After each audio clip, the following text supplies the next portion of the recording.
ഇന്നിപ്പോൾ രാവിലെ കിടക്കുന്ന ഇങ്ങനെ കണ്ണ് എന്നെ തുറന്നപ്പോൾ തന്നെ ഭയങ്കര എന്താണെന്നറിയാത്തൊരു വിഷമം കേട്ടോ. ഉള്ളിക്കൊരു ഭയങ്കര ഒരു എന്താ ഫീല്. കാരണം ഇന്നലെ രാത്രി വരെ നമ്മൾ എല്ലാവരും ഉണ്ടായിരുന്നു ഇവിടെ. ഭയങ്കര കളിയും ചിറിയും ഒച്ചയും ബഹളവും ഒക്കെ കൂടായിക്കണ്ട് പെട്ടെന്ന് കേട്ട് ആളൊഴിഞ്ഞ് ആകെ എന്തോ ഒരു സങ്കടം കേട്ടോ. അപ്പോൾ ഞാൻ കിച്ചണിക്ക് വന്ന് പ്രത്യേകിച്ച് ഒന്നും ചെയ്യാനോ ഒന്നും തോന്നണമില്ല.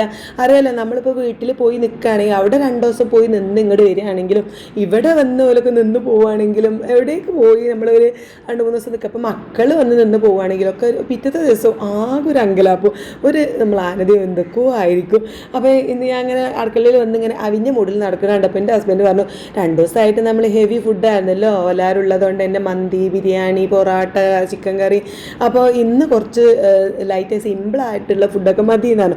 കേൾക്കേണ്ട താമസം ഞാൻ നല്ല രാവിലെ കുറച്ച് പഴം പുഴുങ്ങി വെച്ചു, ഉച്ചയ്ക്ക് കഞ്ഞിയായിട്ട് ഉണ്ടാക്കിയത്. അപ്പോൾ അങ്ങനെ അല്ലറ ചില്ലറ ഒരു എന്താ പറയുക ലൈറ്റായിട്ടുള്ള ഫുഡുകളാണ് ഇന്ന് ഉണ്ടാക്കിയത്. അപ്പോൾ ഇതുമൂന്ന് പിന്നെ അതൊന്നും അങ്ങോട്ട് കണ്ണൊക്കെ പിടിക്കണില്ല കേട്ടോ. എണീക്കാൻ എന്നെ ഓള് ഉച്ച ആയിട്ടത് കൊണ്ട് തന്നെ ഉച്ചക്ക് പിന്നെ കഞ്ഞിയൊക്കെ വെച്ചിട്ട് അങ്ങോട്ട് അഡ്ജസ്റ്റ് ചെയ്തു. പക്ഷേ വൈകുന്നേരം ഓള് പോയിട്ട് എന്ത് ചെയ്തു, മാഗിയൊക്കെ കൊണ്ടുവന്നിട്ട് ഇന്നെ കൊണ്ട് ഉണ്ടാക്കിപ്പിക്കുകയാണ്. എനിക്ക് ഇനിയിപ്പോൾ ആ ഒരു കഞ്ഞിയൊന്നും വേണ്ടെന്ന് പറഞ്ഞാൽ മൂപ്പർക്ക് പിന്നെ വൈകുന്നേരം ഓട്സ് ഉണ്ടാക്കി കൊടുത്തു. ഇതുമൂന്ന് ഇതാ നമ്മൾ മാഗി ഇച്ചിരി നെയ്യും ഇതൊക്കെ ഇട്ടെടുത്തിട്ട് ചീസൊക്കെ ഇട്ട് കൊടുത്തിട്ട് അങ്ങോട്ട് ഉണ്ടാക്കി അഡ്ജസ്റ്റ് ചെയ്ത് കൊടുത്തു കേട്ടോ.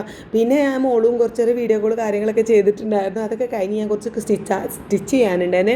ഇവിടെ നമ്മളെ വീഡിയോക്ക് നമ്മളെ സ്റ്റിച്ചിങ് ചാനലിലേക്ക് ഇടാനുള്ളതൊന്നുമല്ല, നമുക്ക് വീടിൻ്റെ അടുത്തുള്ള ഒരു ആൾ കൊണ്ടുവന്നതായിരുന്നു തയ്ക്കാനായിട്ട്. ഒരു സ്കേർട്ടിക്കുള്ള ടോപ്പാണ് കേട്ടോ. അപ്പോൾ എല്ലാവരും ഉള്ളതുകൊണ്ട് എനിക്ക് തയ്ക്കാൻ കഴിഞ്ഞിട്ടുണ്ടായിരുന്നില്ല. അപ്പോൾ ഞാൻ പിന്നെ വെറുതെ ഓരോന്ന് ആലോചിച്ചിട്ടുണ്ടല്ലോ.